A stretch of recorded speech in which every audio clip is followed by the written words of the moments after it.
కానీ అదే నరేంద్ర మోడీ గారు 2014 ఎన్నికల్లో 2019 ఎన్నికల్లో ప్రతి సంవత్సరం 2 కోట్ల ఉద్యోగాలు ఇస్తా అన్నాడు. మరి ఇప్పటికి దాదాపుగా 11 ఏళ్ళు అయిపోయి 12వ ఏడుకు మనం అడుగు పెడుతున్నాం. 24 కోట్ల ఉద్యోగాలు ఇవ్వాలి. ఏ లెక్కనైనా నరేంద్ర మోడీ గారు తెలంగాణ రాష్ట్రానికి దాదాపుగా 1 కోటి ఉద్యోగాలు బకాయి పడ్డాడు, బాకీ పడ్డాడు. ఆయన ఇచ్చింది ఎన్ని ఉద్యోగాలంటే 2 ఉద్యోగాలు ఇచ్చిండు. ఒకటి కిషన్ రెడ్డికి, 2 బండి సంజయ్కి. తెలంగాణ రాష్ట్రంలో మోడీ గారు ఇచ్చిన ఉద్యోగాలు ఏమన్నా ఉన్నాయంటే 2 ఉద్యోగాలు. ఆ రెండిట్లో ఒకటి కిషన్ రెడ్డికి ఇస్తే ఇంకొకటి బండి సంజయ్కి ఇచ్చారు. ఇంకెవరికన్నా ఉద్యోగాలు ఇచ్చిండ్రా? ఎవరికైనా ఈడున్న వేలాది మందిలో నరేంద్ర మోడీ ఎవరికైనా ఉద్యోగం ఇచ్చిండా? ఈడున్న వేల మందిలో ఎవరికైనా ఉన్నాయా చెప్పండి. ఎవరికైనా మోడీ మీకు ఉద్యోగం ఇచ్చిండా? మరి ఇన్ని వేల మంది పట్టభద్రులు ఇక్కడ ఉన్నారు, ఒక్కరికి కూడా మోడీ ఉద్యోగం ఇవ్వకపోతే ఇవాళ బీజేపీ వాళ్ళు పట్టభద్రుల ఓట్లు అడిగే హక్కు ఎక్కడదని ఇవాళ నేను అడుగుతున్న ఈ వేదిక మీద నుంచి. ఇవాళ ఫీజు రియంబర్స్మెంట్ కానీ లేకపోతే ఐటీఐలను ఒకనాడు ఐటీఐలు అంటే ఐటీఐ చేస్తే ఉద్యోగం వచ్చేది. ఇవాళ ఐటీఐలో చెప్పే చదువుకు బయటకు వస్తే సంబంధమే లేదు.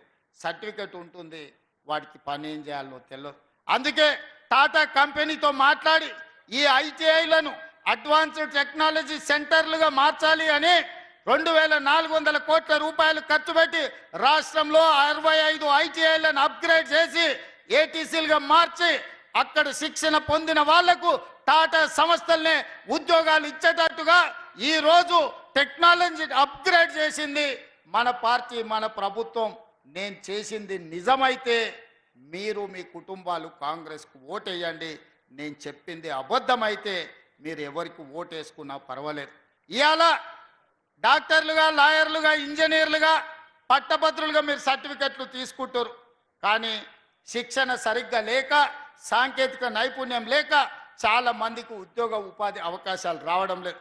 అందుకే ఈరోజు వివిధ పరిశ్రమలల్లో మీకు ఉద్యోగాలు రావాలి, పట్టభద్రులు బాగుపడాలి అని యంగ్ ఇండియా స్కిల్స్ యూనివర్సిటీని దేశంలోనే ఎక్కడ లేని విధంగా పబ్లిక్ ప్రైవేట్ పార్ట్నర్షిప్లా ఈరోజు మనం ఫ్యూచర్ సిటీలో దేశానికి ఆదర్శంగా ఉండే విధంగా తీర్చిదిద్ది ఆ యూనివర్సిటీకి చైర్మన్గా Mahindra group of companies chairman Anand మహీంద్రాను ఈరోజు చైర్మన్ చేసి వాళ్ళకి శిక్షణ ఇచ్చి ప్రతి సంవత్సరం వేలాది మంది నిరుద్యోగులకు శిక్షణ ఇవ్వడం ద్వారా ప్రైవేటు పరిశ్రమలలో వేలాది ఉద్యోగాలు ఇవ్వడానికి ఇవాళ మనం ప్రయత్నం చేస్తున్నాం.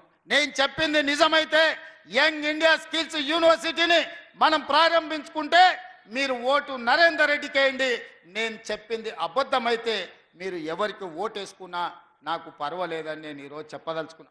ఈ వేదిక మీద ఉన్న పెద్దలకు, ఇక్కడికి వచ్చిన మిత్రులకు నేను విజ్ఞప్తి చేస్తున్నా. ఈ దేశం 140 కోట్ల జనాభా, 140 కోట్ల జనాభా ఒలింపిక్ క్రీడల్లో ఒక్క గోల్డ్ మెడల్ కూడా తీసుకురాలేదు. ఈ దేశంలో ఉన్న కోట్లాది మంది యువకులకు శిక్షణ లేకపోవడం వల్ల, మోడీ గారు పట్టించుకోకపోవడం వల్ల ఒలింపిక్ గేమ్స్ లో ఒక్క గోల్డ్ మెడల్ కూడా రాలేదు. కానీ మొన్న నేను సౌత్ కొరియా ఆ కంట్రీకి పోయినప్పుడు నేను శ్రీధర్ బాబు గారు ఒక యూనివర్సిటీకి పోయిన, సౌత్ కొరియన్ స్పోర్ట్స్ యూనివర్సిటీ 30 ఎకరాలలో ఉన్న యూనివర్సిటీలో 16 మెడల్స్ తీసుకొచ్చారు ఆ ఒక్క యూనివర్సిటీ స్టూడెంట్స్. అందులో ఒక ఆడపిల్ల 3 గోల్డ్ మెడల్స్ తీసుకొచ్చింది ఆర్చరీలో. నాకు ఆశ్చర్యం అనిపించింది, అద్భుతం అనిపించింది. 10 కోట్ల జనాభా ఉన్న సౌత్ కొరియాలో 32 మెడల్స్ ఒలింపిక్స్లో తెస్తే 140 కోట్ల జనాభా ఉన్న భారతదేశానికి ఒక గోల్డ్ మెడల్ రాలేదు అని అంటే నిజంగా మన పరిస్థితి ఎక్కడుందో, మోడీ గారు ఈ దేశానికి ఏం చేసిండో ఒక్కసారి ఆలోచన చేయండి. అందుకే ఈరోజు ఆలోచన చేసి మట్టిలో మాణిక్యాలను వెలికి తీయాలి. తెలంగాణ ప్రాంతాలలో ఉన్న క్రీడాకారులకు శిక్షణ ఇప్పించాలి. ఈ క్రీడాకారులు 2028 ఒలింపిక్స్ లో గోల్డ్ మెడల్ తెలంగాణ నుంచే సాధించాలని యంగ్ ఇండియా స్పోర్ట్స్ యూనివర్సిటీని తెలంగాణ ప్రాంతంలో ఉన్న నిరుద్యోగ యువకులకు కాదు, క్రీడల మీద ఆసక్తి ఉన్న ప్రతి వాడికి శిక్షణ ఇవ్వాలి అని ఈరోజు యంగ్ ఇండియా స్పోర్ట్స్ యూనివర్సిటీని మనం తెచ్చుకున్నాము. ఇది మన పట్టభద్రులకు ఉపయోగపడేది కాదా? ఇది మన పిల్లల భవిష్యత్తును తీర్చిదిద్దేది కాదా? మీరు ఒక్కసారి ఆలోచన చేయండి మిత్రులారా. ఇలాగా ఉద్యోగాల విషయంలో, ఉపాధి విషయంలో, విద్య విషయంలో ఈరోజు మనం అన్ని రకాల నిర్ణయాలు తీసుకుంటున్నాం.